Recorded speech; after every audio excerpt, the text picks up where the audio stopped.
असं आहे की सत्ता त्यांच्या हातात आहे. या सत्तेचा वापर कसा करायचा हे त्यांनी ठरवले. विरोधकांना त्रास देणं हेच सत्ताधाऱ्यांचा एकंदर दृष्टिकोन आहे. ते सहन करावं लागेल. त्याच्याबद्दलची नाराजी व्यक्त करणं आवश्यक आहे. सामान्य लोकांनाही कळतं आहे.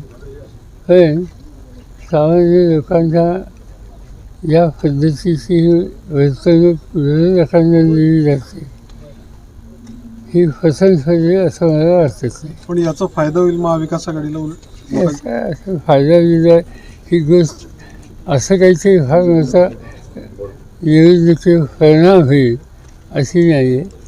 ही वाढायच्या पद्धतीबद्दलच आहे.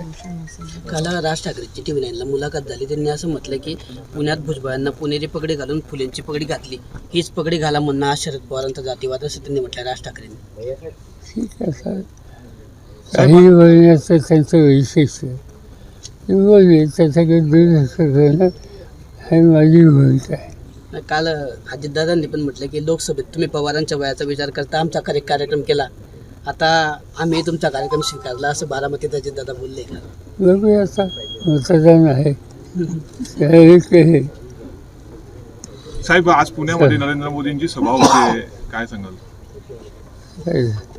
प्रधानमंत्र्यांनी सभा घेणं हा त्यांचा अधिकार आहे. त्याच्यात काही फारसं लक्ष द्यायची गरज नाही. एक गोष्ट लक्षात घ्या की लोकसभेच्या निवडणुकीच्या काळामध्ये प्रधानमंत्री काहीतरी 16 वेळेला महाराष्ट्रात आले होते आणि महाराष्ट्रात जिथे जिथे आले त्या 16 जागांपैकी काहीतरी 12-11 जागेवर त्यांचा पराभव झाला. त्यामुळे ते अधिक येतात ही चांगली गोष्ट. काल भाजपचे निवडणूक प्रमुख जयंतराव साहेब दानवे यांनी एका कार्यकर्त्याला लाथ मारल्याचा व्हिडिओ व्हायरल झालेला आहे.